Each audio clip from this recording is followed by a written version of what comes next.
چلو بھائی دیکھو اب میں کیا کرتا ہوں. اعوذ باللہ من الشیطان الرجیم بسم اللہ الرحمن الرحیم. صحیح مسلمان کیسے بنے؟ اللہ تبارک تعالیٰ نے جو دین ہم سب کے لیے بھیجا اس کی دو بنیادی جڑیں ہیں. یعنی کوئی انسان اگر اسلام میں داخل ہونا چاہے یا اسلامی گھرانے میں پیدا ہوا ہو، وہ اسلام کے بارے میں ڈیٹیل جاننا چاہے تو اس کے لیے دو مین سورسز ہیں. اس میں پہلی اللہ کی کتاب قرآن شریف اور دوسری حدیث جسے آپ اللہ کے نبی صلی اللہ علیہ وسلم کی سنت کہتے ہیں. اب اگر کوئی مسلمان یہ کہے کہ ہم صرف قرآن کا مطالعہ کر کے پورے دین کی جانکاری حاصل کر لیں گے اور اسی پر عمل کریں گے اور یہی ہمارے لیے کافی ہوگا، تو وہ کبھی بھی صحیح مسلمان نہیں بن سکتا. دوسرا پہلو، اگر کوئی بھی مسلمان یہ کہے کہ ہم صرف اللہ کے نبی صلی اللہ علیہ وسلم کی سنتوں کو ہی بیس بنا لیں اور ساری عمر ہم اسی پر عمل کرتے رہیں، قرآن کو نعوذ باللہ نظر انداز کر دیں، تب بھی آپ صحیح مسلمان نہیں رہ سکتے. دونوں کا ماننا، دونوں کا سمجھنا، دونوں پر عمل کرنا یکساں ضروری اللہ تبارک تعالیٰ نے قرار دیا. یعنی ایک دوسرے کی یہ کمپلیمنٹری ہے، دوسرے کی پورک ہے. آپ کو قرآن سمجھنے کے لیے حدیثوں کا سہارا لینا پڑے گا، حدیثوں کو سمجھنے کے لیے قرآن سے اپنا تعلق جوڑنا پڑے گا.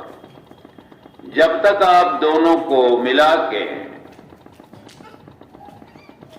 اسٹڈی نہیں کریں گے، تعلیم حاصل نہیں کریں گے، پڑھیں گے، سمجھنے کی کوشش نہیں کریں گے، تب تک دین اسلام سے پوری جانکاری آپ حاصل نہیں کر سکتے. اس لیے یاد رکھیں آپ کہ جب بھی قرآن شریف کا مطالعہ کریں، آپ ایک رکوع ہی تلاوت کریں، 2 رکوع کریں، لیکن ترجمے اور تفسیر کے ساتھ کریں. آپ کسی کا بھی ترجمہ پڑھیے، اس سے کوئی وہ نہیں، جسے آپ مانتے ہو آپ پڑھیں. اور حدیثوں کی کتاب کا مطالعہ کریں تو متفق علیہ بخاری اور مسلم شریف جس پہ سب کا اتفاق ہے، پہلے ان دونوں کتابوں کا مطالعہ کریں. اور اس سے ہٹ کر ایک مشکات شریف ہے جس میں ساری کتابوں کا اکٹھے آپ کو ساری چیزیں مل جائیں گی. میرے خیال سے مشکات شریف پڑھنے کے بعد آپ کو اور کسی کتاب کی بہت زیادہ ضرورت نہیں پیش آئے گی. بخاری شریف، مسلم شریف، مشکات شریف، ان کتابوں کا مطالعہ آپ کریں گے تو تمام مسئلے خود بخود حل ہو جائیں گے اور آپ کو دین کی بنیادی باتیں یقیناً سمجھ میں آ جائیں گی. اللہ تبارک تعالیٰ نے اپنے کلام مقدس میں فرمایا ہے کہ تم ہمارا قرب حاصل کرنا چاہتے ہو، ہم تک پہنچنا چاہتے ہو، جنت میں آنا چاہتے ہو، تو ہمارے نبی صلی اللہ علیہ وسلم کی بھرپور اتباع کرو. نبی صلی اللہ علیہ وسلم کی اتباع کو اللہ تعالیٰ نے اپنی اتباع قرار دیا.